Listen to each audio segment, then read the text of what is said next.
وہ شخص آٹا گوندھ رہا ہے، استغفر اللہ استغفر اللہ استغفر اللہ، پھر روٹیاں لگا رہا ہے، پھر بھی استغفر اللہ استغفر اللہ۔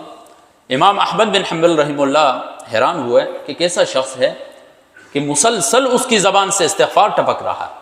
کہا کہ لگتا یہ ہے کہ تیرے استغفار کی طاقت نے مجھے یہاں پر آپ کے پاس کھینچ کر لایا ہے۔ استغفار ایسی چیز ہے، اللہ رب العزت فرماتے ہیں والذین اذا فعلوا فاحشۃ او ظلموا انفسهم ذکروا اللہ، وہ لوگ جنہوں نے کوئی بے حیائی کا کام کیا ہو، او ظلموا انفسهم، یا گناہ کر کر کے اپنے دل کو سیاہ کر دیا ہے، اپنے اوپر ظلم کر دیا ہے، ذکروا اللہ، وہ اللہ کا ذکر کرے، فاستغفروا لذنوبہم، اپنے گناہوں کے اوپر استغفار کرے، ومن یغفر الذنوب الا اللہ، اللہ کے علاوہ کون سی ایسی ہستی ہے کہ جو گناہوں کو معاف کر سکتی ہے۔ لیکن صدق دل سے آ کر استغفار کرے، توبہ کرے، میں معاف کر دوں۔ فَقُلْتُ اسْتَغْفِرُوا رَبَّكُمْ، اے نبی کہہ دیجئے اپنی امت سے کہ استغفروا ربکم، اپنے رب کے ہاں استغفار کرو، انہ کان غفارا، وہ سارے کے سارے گناہوں کو معاف کر دیں گے۔ یرسل السماء علیکم مدرارا، تمہارے اوپر موسلا دار بارشیں برسائے گا۔ وَيُمْدِدْكُمْ بِأَمْوَالٍ وَبَنِينَ، اگر تمہارے پاس مال کی کمی ہے تو اس کو بھی پورا کر دے گا، اگر اولاد کی چاہت ہے تو اسے بھی پورا کر دے گا۔ وَيَجْعَلْ لَكُمْ جَنَّاتٍ وَيَجْعَلْ لَكُمْ أَنْهَارًا، تمہارے لیے نہریں لگا دے گا، باغات لگا دے گا، لیکن استغفار کر کے تو دیکھو۔ رسول اللہ صلی اللہ علیہ وسلم فرماتے ہیں من لزم الاستغفار، جس نے استغفار کو لازم پکڑا، جعل اللہ له من کل ضیق مخرجا، ہر تنگی سے رب العالمین نکلنے کے راستے کھول دے گا، ومن کل ہم فرجا، غموں سے نجات عطا کر دے گا، ورزقہ من حیث لا يحتسب، ان وسائل سے رزق دے گا جہاں سے انسان کا وہم و گمان بھی نہیں ہوتا ہے۔ لیکن استغفار کو لازم پکڑے گا، اٹھتے بیٹھتے چلتے پھرتے اس کی زبان جو ہے وہ استغفار کے ساتھ تر ہو رہی ہو میرے بھائی۔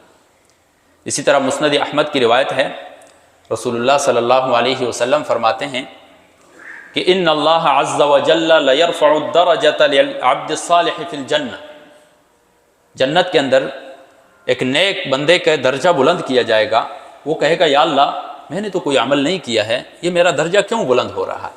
تو رب العالمین فرمائیں گے یہ دنیا میں تیرے بیٹے نے تیرے لیے استغفار کیا ہے، اس کی وجہ سے تیرا درجہ بلند کیا جا رہا ہے۔ استغفار کی اتنی بڑی اہمیت ہے میرے بھائی۔ امام احمد بن حنبل رحمہ اللہ سفر میں تھے تو ایک مسجد میں چلے گئے، رات کا وقت تھا تو مسجد والوں نے کہا کہ ہم مسجد بند کر رہے ہیں۔ اتنے میں ایک شخص آیا اور انہیں لے گیا، وہ شخص تندور پر کام کرتا تھا۔ تو اب امام احمد بن حنبل رحمہ اللہ ان کے ساتھ بیٹھے ہوئے ہیں، وہ شخص آٹا گوندھ رہا ہے، استغفر اللہ استغفر اللہ استغفر اللہ، پھر روٹیاں لگا رہا ہے، پھر بھی استغفر اللہ استغفر اللہ۔ امام احمد بن حنبل رحمہ اللہ حیران ہوئے کہ کیسا شخص ہے کہ مسلسل اس کی زبان سے استغفار ٹپک رہا ہے۔ تو اس سے پوچھتا ہے کہ اتنا زیادہ استغفار کیوں کرتے ہو؟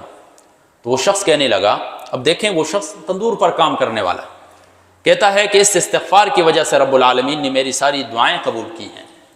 ہاں ایک دعا ایسی ہے کہ جو میں نے مانگی تھی ابھی تک قبول نہیں ہوئی ہے، وہ دعا یہ تھی کہ میں نے سنا ہے کہ ایک بزرگ ہے امام احمد بن حنبل جو بہت بڑے اللہ کے ولی ہیں، میں نے دعا کی ہے کہ یا اللہ اس کی مجھے زیارت کرا دے، آج تک میری وہ دعا قبول نہیں ہوئی ہے۔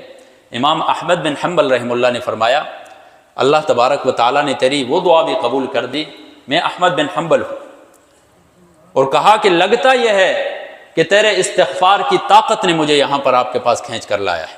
تو میرے بھائیو استغفار کو لازم پکڑو، رب العالمین آپ کی ساری جتنی بھی دعائیں ہیں ان کو قبول کرے گا۔